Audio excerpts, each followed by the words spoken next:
Confirmation of the 5 nations who make it. Bad luck to Austria. Put up a valiant effort there, but on that last climb, Rotchev knew what he had to do. So the women moving out onto the track now for their final. And if you're just joining us, a very good afternoon and welcome to Oberstdorf for the finals of this inaugural competition, the World Championship Team Sprint. We're going to see the final for the women first, then the men's final. The women racing over 900 metres. Each of the members of the team, 2 in each team, will race 3 times around the course. The women over 900, the men over 1200 metres. Inge Brodden with myself, David Goldstrom, on another lovely sunny day, and it's Norway, the partnership of Hilde Pedersen and Marit Bjørgen, who are the bookies' favourites at a very skinny 1.3 to 1. And here is Hilde Pedersen looking for her first individual medal of these championships, of course a gold medal with the relay squad. And Hilde Pedersen, her partner Marit Bjørgen, the established partnership, we should say, for Norway. They wear 1 and they are in red.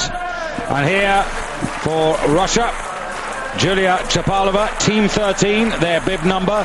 She's partnered by Elena Sidko, who will have the final anchor leg. Of course, Chapalova already with gold medals here from this championship. Sara Renner, partnered by Becky Scott-Sara, who had a little tumble and a fall in the semi-final, but no harm done. For Finland, it's Rita-Liisa Lassila, and she's partnered by Pöja Maninen, Rita, who goes out on the first leg. Germany, the host nation, Viola Bauer, who's been solid all the way through the championships with the recovering and good sprinting of Claudia Kunzel to support her. Germany, who wear bib number 2. For Kazakhstan, to be respected, Svetlana Malahova, who had a top 10 finish in the opening 15-kilometer freestyle race, and she's supported by the talented Oksana Yatskaya. Ariana Follis, who anchored the Italian team to bronze in the relay, and Ariana, she sets out and is supported by Sabina Valbuza. Then Switzerland, Serena Michaud, there she is in the first leg for their effort, supported by Laurence Rocha, who also had a tumble in the semi-finals. Sweden, the golden girl, the first gold medal since 1987, Emily Erstig in the individual sprint, and she's partnered by Anna Dalber, who just missed out in 4th place. And for France, the last of the finalists, Team 5, Aurélie Storti, and she's supported by the very experienced Karine Philippot. So, Inge, a fine lineup for this final. Yeah, and I think we have 2 big favorites, Norway and Russia, with outsiders Canada, Finland, Kazakhstan and Sweden. But this is the unknown. It's the first time we've had it in the championships. We've had 2 World Cup competitions. They're a guide, but they're certainly not the form that you would necessarily follow. And Norway slip into 2nd place there. Canada on the near side. Sara Renner, already a bronze medal for her in the individual sprint, coming very, very late to deny Anna Dalberg. But it is Team 11 who are moving quickly as well. Chapalova is very strong today, I think, David, also in the semi-final. Well, this is the sort of course for the Russians. Julia Chapalova, when she won the Olympic individual sprint in Salt Lake City, it was a tough course. You could say that it isn't really what you would call a true sprinter's course. No, it's not that strong as it was, or tougher as it was in Salt Lake City, but this uphill is maybe steeper than any uphill was in Salt Lake City. On the near side, white hat of Hilde Pedersen. Amazing racer at 40 years of age, has so much zest for this sport and would dearly love to get a medal with Marit Bjørgen, but it is Chapalova who's got the early call there. Ahead of Finland and Norway. I also think Erstig from Sweden will go much faster here in the final than she did in the semi-final. We remember the Swedish girl from the sprint. She was much better than all others all day. Yeah, and Also, Rita-Liisa Lassila, she's had a very good sequence of races.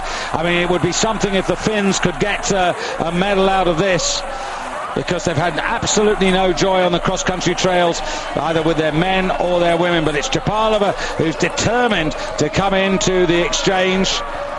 It's Finland just now. Yeah, and just watch out for Julia, because she's very, very clever here as she weaves into Sidko and gets her away. But Finland, Perja Maninen, the tall figure of Hannu Maninen's sister from Rovaniemi, and they go out, Finland, ahead of Russia and Germany. So Elena Sidko for Russia, following Perja Maninen, and now for Germany, it's Claudia Kunzel. For Canada, it's Becky Scott in the red hat on the right-hand side there, and almost alongside Becky Scott for Sweden is Anna Dahlberg. So the two in the whitish suits on the far side, Sweden, just going ahead there of Becky Scott, and this is real high tempo. This is nothing like the semi-finals, Inge. Yeah, it's Finland doing the high tempo, also Claudia Kunzel from Germany, and we have Marit Björgen struggling a little to the right. I tell you what this hill reminds me of, one or two of the climbs in Lahti. Yeah, from the bottom of the ski jumping hill and up to the table. Absolutely. Isn't this like when you go up and then you turn in Lahti left? That's also true. From the stadium and up to the wax cabins, you mean, yes? And then you turn left to go down the terrace to the wicked right-hander. That's correct. And Claudia Kunzel, though, she's decided that she wants to get first on the downhill, and it's the Oberwiesenthaler who's got the lead, much to the delight of this home crowd, which is now well over 20,000 here. And it's the 26-year-old German who took a world silver medal in the sprint 2 years ago behind Marit Björgen, who leads down into the stadium. And remember, this is only the first lap for each woman. They're going to hand over yet again. Maninen is going to hand back for lap number 2 to Rita-Liisa Lassila. And moving up on the near side there, Russia. Sidko going to hand over a good position now to Julia Chapalova. Hands up so they can see each other. Chapalova gets going, Sidko pats her on the shoulder there, just going through. That was Emily Erstig as well, who's handed over to Anna Dahlberg. And away they go. And no problems in the exchange, the second one. We have many pole broken early on, but here it's no problem, I think. That was the girl from France. Yeah, just trying to squeeze through. And the Canadians, if they want to get a medal out of this, they are almost 2 from last now. They're going to have to raise the game, because this is the point where you want to get your position established and not get caught in traffic. 13, that's the Russians. Julia Chapalova, and back to the wax. Here you can see they have the pulver, and they only use the brush to get it into the ski. So I tell you what, this is a real examination of the Norwegian favourites here going on. And it is at the moment team number 9, Finland, who are leading Germany and Norway, and the Swedes know they're now alert to the danger, because there's a worrisome gap to them and Italy. And I think it should be important now for the 3 teams in the lead to keep on going fast like they do in this leg. Did I say Chapalova, a very fast skier today? Yeah, did I say Germany? I meant Finland up amongst the first 3. Germany, the host nation, have lost position badly, and Julia Chapalova has put a lot of race pace in here, and look at the speed that's going on from Norway. Chapalova really making her cause known, and Pedersen coming around with her as well.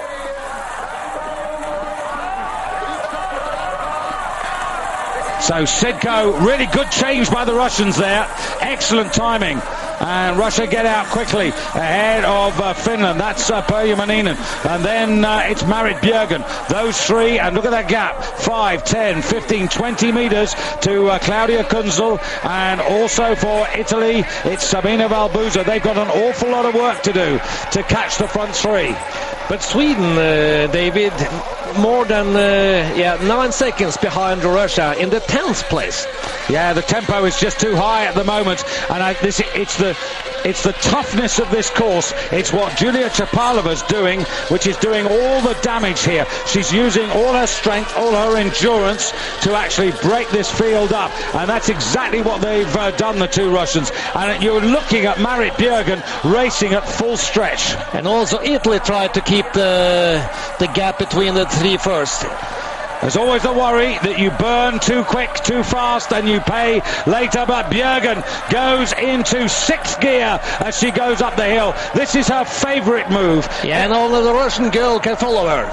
Yeah, Sitko, and they're breaking away. Norway, the big favourites. And look at Claudia Kunzel. She's moved back into 3rd place ahead of the Italian as Perja Maninen actually just burns out. Yeah, Valbuza also in front of the girl from Finland just now. So the highest speed there from Claudia Kunzel on the gun, but she's not leading the race. And they're coming through for Sweden is Anna Delbert, and she's got an awful lot of work to do, and it looks to me a little bit too much. And what a race we will have here, David, between Hilde Jermensuk Pedersen and Chapalova from Russia. Yeah, because this could be the real big lap. Claudia Kunzel not looking that convincing, and the other two behind her are beginning to realise. And Maninen, all credit to her, she's stuck to her task, and Valbuza also not far behind. So the bronze medal's certainly up for grabs here. And out goes Viola Bauer on the left of the picture there. Out for Sweden goes Emily Erstig. It's her last chance to try and bid for another medal here. And they're 15 going away. That's Malahova for Kazakhstan, who found this all too fast. As they went through Norway, Russia, and then a gap of 4 seconds to Germany and Finland and Italy. There's Sweden and Kazakhstan, France down to 8th place, Switzerland and Canada languishing at the back there. It's just not been their day. Sarah Renner and Becky Scott, it's not happening. But up front, it certainly is happening. And this is Germany, Viola Bauer, and being preceded there by Italy, and that's Ariana Follis, and they're trying to close on the leaders. And look at this, Chapalova giving a skate lesson here to Hilde Pedersen with Rita Lisa. Problems for Norway here, David. But look at Rita Lisa Lasilla getting on terms here with Hilde Pedersen, and then at the top there Ariana Follis, and then for Germany Viola Bauer. They come down, they're now on the descent. And this is Finland. You can see Rita Lisa Lasilla. She's got the fastest skis as she goes into 2nd place there. Could this be the first cross-country medal of the 2005 championships for Finland, with Perja Maninen on the anchor leg? It's going to be a real difficult one for Perja to hold off Marit Björgen. But look at that gap for Russia. Can Marit Björgen catch that one? So Julia Chapalova comes to finish her race. This 28-year-old Nordic star from Moscow, already with silver and gold medals from these championships. And it's now down to Elena Sidko, her teammate, to bring the gold home for Russia. And Finland and Norway go out shoulder to shoulder. Then Germany shoulder to shoulder with Italy. But the gap, more than 4 seconds. And can the anchor women for Italy, Sabina Valbuza and Claudia Kunzel, do anything about this? And can Perja Maninen hang on to that 3rd place? Perja Maninen now leading Marit Björgen. But wait for the big climb. But they are closing the gap here, David. They are closing the gap to the Russian girl. And here comes Marit Björgen. Look at that. Marit Bjørgen and Maninen split by the width of the course there, and Sidko being challenged almost the meat of the sandwich, but Maninen's right behind her, but Bjørgen's taken the inside trail and has gone up into the lead. So Norway back at the top there. These three striving, pushing, and the effort from Perja Maninen is enormous here to stay with Sidko, but it is Bjørgen. And the gap is big enough, I think, David. And now then it's Claudia Kunzel in fourth place. Italy's Sabina Valbuza in fifth as they go down the hill. And Bjørgen, you can see how tired she is. The legs really burning. The lactate absolutely hurting her at the moment. Marit Bjørgen is leading into the straight now, ahead of Elena Sidko. Here comes Perja Maninen, the world sprint champion in 2001, does an Axel Teichmann and goes past Sidko to try and take a silver medal, the first cross-country medal for Finland, but Norway become the first women's team sprint champions ever here in Oberstdorf, and Finland at last get a cross-country medal. Russia take bronze despite the efforts of Julia Chapalova. Germany are fourth and Italy are fifth. Well, maybe now we know why Perja Maninen didn't do any running in competition since the first race. Saved her legs and recovered. And here you can see Sweden ahead of Canada, but it's been a disappointing day for those two duos.